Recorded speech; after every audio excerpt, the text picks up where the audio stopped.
Marami sa atin ang pangarap na maging sikat na basketbolista, lalo na dito sa Pilipinas kung saan buhay na buhay ang pagmamahal natin sa larong ito.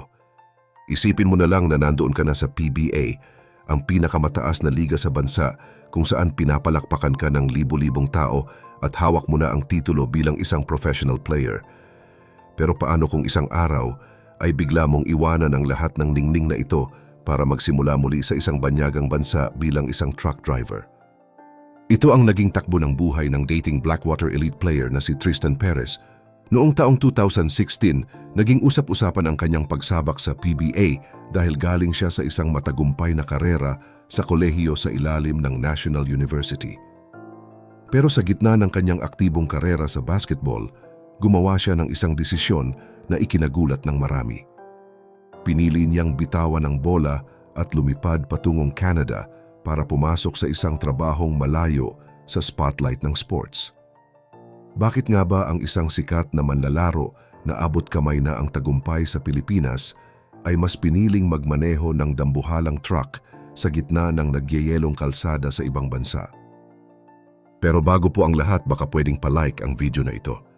Dahil napakalaking bagay na ito sa aming content creators, maraming salamat po. Kung susuriin natin ang buhay ng isang atleta, parang bola rin ito ng basketball na patuloy ang pagtalbog sa iba't ibang direksyon. Nagsimula si Tristan bilang isa sa mga pambato ng NU Bulldogs, kung saan talagang ipinakita niya ang kanyang husay at tibay sa ilalim ng ring. Dahil sa kanyang galing, hindi naging mahirap para sa kanya na makatuntong sa professional league noong 2016. Pero ang katotohanan sa likod ng industriya ng sports ay hindi ito pang matagalan para sa lahat. May mga pagkakataon na kahit gaano kakagaling ay kailangan mong tingnan ang mas malaking realidad ng buhay. Isang taon pa lang ang lumilipas mula nang mapasama siya sa PBA, naramdaman ni Tristan na kailangan niyang mag-time out muna. Hindi dahil sa ayaw na niya sa basketball, kundi dahil nakita niya na may mas mahalagang laban pa siyang dapat harapin sa labas ng court. Sa ngayon, mahigit 5 taon na ang nakalilipas mula nang manirahan si Tristan sa Fort McMurray, Alberta sa Canada, kasama ang kanyang asawa na si Princess Jamil Perez at ang kanilang mga anak. Doon na sila bumubuo ng bagong buhay na malayo sa ingay ng mga fans. Maraming tao ang nagtataka at nagtatanong kung bakit siya pumayag na maging truck driver, gayong sikat naman siya dito sa Pilipinas. Para sa iba, parang nakapanghihinayang ang ganitong klaseng pagbabago, pero para kay Tristan, ang paglipat nila sa Canada ay ang pinakamagandang desisyon na ginawa niya. Mas pinili niya ang katahimikan at seguridad ng kanyang pamilya kaysa sa panandaliang sikat sa harap ng kamera. Hindi biro ang iwanan ang PBA dahil alam nating lahat na iyan na ang rurok ng pangarap para sa sinumang basketbolista sa Pilipinas.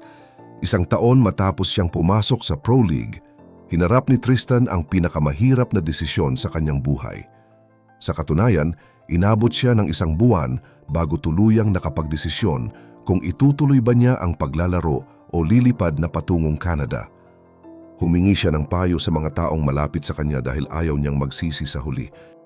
Noong mga panahon na iyon, buntis ang kanyang asawa at bilang isang ama, ayaw niyang lumaki ang kanyang mga anak na hindi niya nakikita o nakakasama. Para kay Tristan, mas masakit pa kaysa sa matalo sa laro ang hindi mo masubaybayan ang paglaki ng iyong pamilya.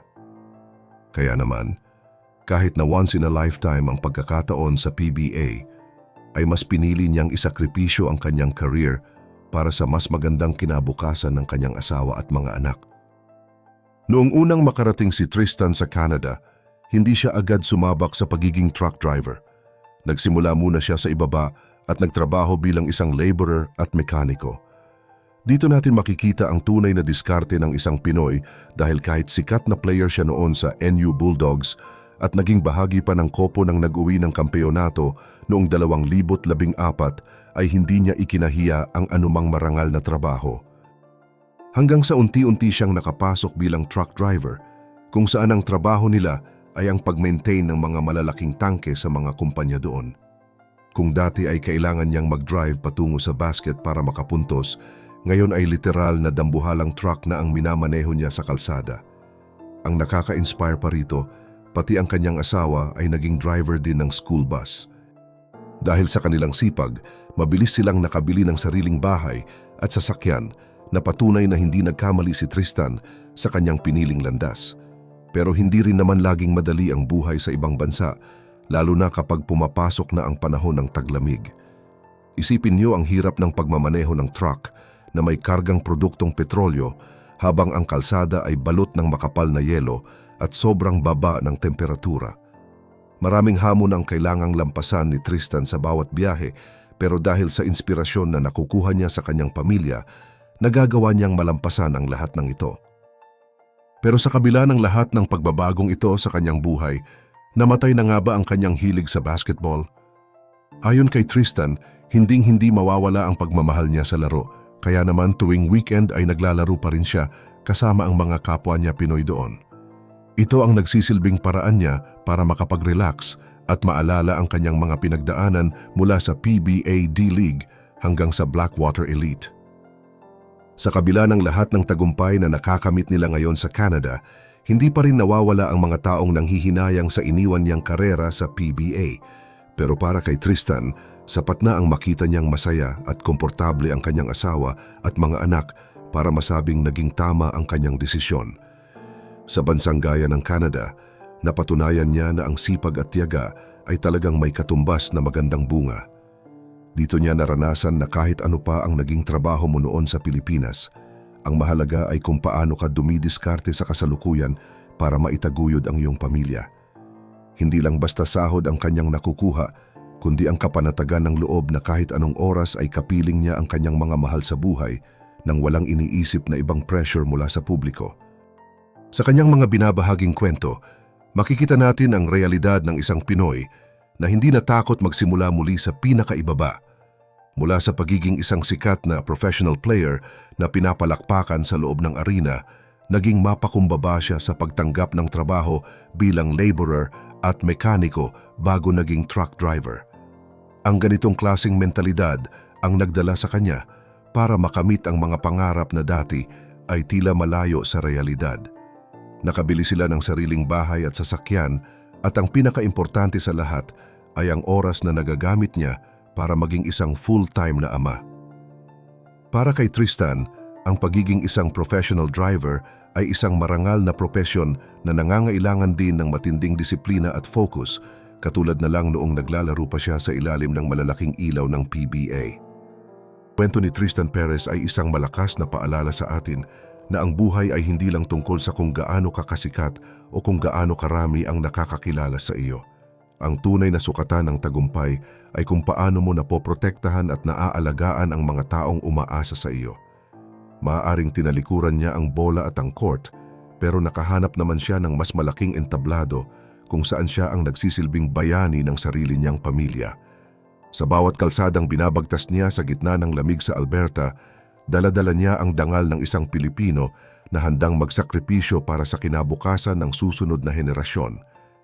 Hindi man siya nakatala sa listahan ng mga alamat ng basketball sa ngayon, nananatili naman siyang alamat sa loob ng kanyang sariling tahanan.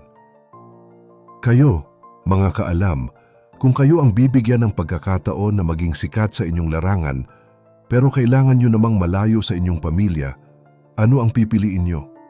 Mas pipiliin nyo ba ang karir at kasikatan o mas matimbang sa inyo ang simpleng buhay basta't magkakasama kayo sa araw-araw? I-comment nyo ang inyong mga opinyon sa ibaba dahil siguradong marami tayong pwedeng pag-usapan tungkol sa sakripisyo ng ating mga kababayan sa ibang bansa. Huwag rin kalimutang mag-subscribe at i-share ang kwentong ito para sa iba pang mga inspirasyon na hatid ng ating mga kababayang Pinoy. Hanggang sa muli.